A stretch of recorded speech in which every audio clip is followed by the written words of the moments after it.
സംസ്ഥാന സർക്കാരിന്റെ 5 സാമൂഹ്യ സുരക്ഷാ പെൻഷനുകൾ കൈപ്പറ്റുന്ന 51.87 ലക്ഷം പേർക്കും ക്ഷേമനിധി ബോർഡുകളിൽ നിന്ന് പെൻഷൻ ലഭിക്കുന്ന 14.35 ലക്ഷം പേർക്കുമുള്ള 2026 ജൂലൈ മാസത്തിലെ സാമൂഹ്യ സുരക്ഷാ പെൻഷൻ വിതരണം ഇന്നലെ മുതൽ സംസ്ഥാനത്ത് ആദ്യഘട്ടമെന്നോണം ബാങ്ക് അക്കൗണ്ട് നമ്പറുകൾ നൽകിയിട്ടുള്ള ഗുണഭോക്താക്കളുടെ ആധാരധിഷ്ഠിത ബാങ്ക് അക്കൗണ്ടുകളിലേക്ക് ഡയറക്ട് ബെനിഫിറ്റ് ട്രാൻസ്ഫർ സംവിധാനം വഴി ആരംഭിച്ചിട്ടുണ്ട്. പെൻഷൻ തുക വിതരണം ചെയ്യുന്നതിലേക്കായി 1095 കോടി രൂപ അനുവദിച്ചതായി മുഖ്യമന്ത്രി വി.ഡി. സതീശൻ വാർത്താ സമ്മേളനത്തിൽ വ്യക്തമാക്കി. നിലവിൽ അക്കൗണ്ടുകളിലേക്കുള്ള വിതരണമാണ് ആരംഭിച്ചിട്ടുള്ളത്.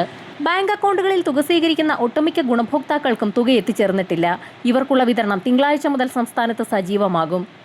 സഹകരണ സംഘം ജീവനക്കാർ വഴി കൈകളിൽ തുക സ്വീകരിക്കുന്ന 24 ലക്ഷത്തോളം വരുന്ന ഗുണഭോക്താക്കൾക്കുള്ള വിതരണം സംസ്ഥാനത്ത് ഇന്നു മുതൽ ആരംഭിക്കും.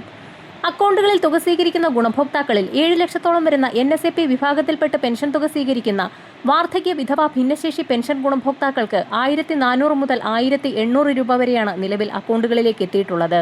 ഇവർക്കുള്ള കേന്ദ്രവിഹിത വിതരണം തിങ്കളാഴ്ച മുതൽ സംസ്ഥാനത്ത് സജീവമാകും. പെൻഷൻ തുക വിതരണത്തിന് കൈമാറിയതായി സേവന സൈറ്റിൽ സ്റ്റാറ്റസ് കാണിച്ചിട്ടും തുക എത്തിച്ചേർന്നിട്ടില്ലാത്ത ഗുണഭോക്താക്കൾക്കും ഇന്നു മുതൽ തുക എത്തിച്ചേരും. ഈ സാഹചര്യത്തിലാണ് സാമൂഹ്യ സുരക്ഷാ പെൻഷനുകളുടെ വിതരണം, നടപടിക്രമങ്ങൾ, അർഹത, മാനദണ്ഡങ്ങൾ എന്നിവ ക്രോഡീകരിച്ച് പുതിയൊരു ഉത്തരവ് കൂടി പുറത്തു വന്നിട്ടുള്ളത്.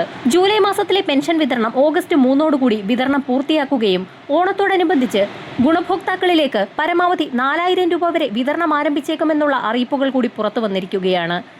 ഓഗസ്റ്റ്, സെപ്റ്റംബർ മാസത്തിലെ പെൻഷൻ തുക ഗുണഭോക്താക്കൾക്ക് നേരത്തെ LDF സർക്കാർ അനുവദിച്ചു നൽകിയിരുന്നത് പോലെ തന്നെ 2 ഗഡു പെൻഷൻ ഒന്നിച്ചെത്തിച്ചേർന്നേക്കുമെന്നാണ് റിപ്പോർട്ടുകൾ സൂചിപ്പിക്കുന്നത്.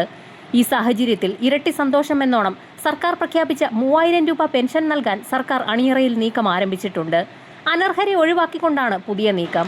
അനർഹമായി കടന്നുകൂടിയവരെ പൂർണ്ണമായും ഒഴിവാക്കി അധികഭാരം ഒഴിവാക്കാനാണ് സർക്കാർ ശ്രമം. പ്രവാസി ക്ഷേമനിധി ബോർഡുകളിൽ നിന്ന് പെൻഷൻ തുക സ്വീകരിക്കുന്ന ഗുണഭോക്താക്കൾക്ക് ഒരു മാസത്തിലെ പെൻഷൻ തുകയായ 3000 രൂപയുടെ വിതരണം ആരംഭിച്ചിട്ടുണ്ട്. ഈ സാഹചര്യത്തിലാണ് വീണ്ടും ഗുണഭോക്താക്കൾക്ക് ഓണത്തോടനുബന്ധിച്ച് ആശ്വാസവാർത്ത എത്തിയിരിക്കുന്നത്. പുതിയ സർക്കാരിന്റെ ആദ്യ ഓണം സർക്കാർ ജീവനക്കാർക്കും പെൻഷൻകാർക്കും പൊടിപൂരമാക്കാൻ സർക്കാർ നീക്കം.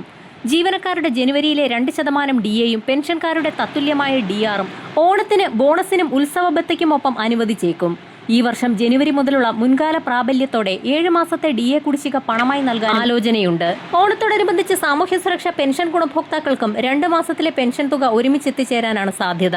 കൂടുതൽ മേഖലകളിലേക്കുള്ള ആനുകൂല്യങ്ങൾ ഉടൻ പ്രഖ്യാപിക്കും. വരും മണിക്കൂറുകളിലെ സർക്കാർ അറിയിപ്പുകൾക്കായി ചാനൽ സബ്സ്ക്രൈബ് ചെയ്യാൻ മറക്കാതിരിക്കുക.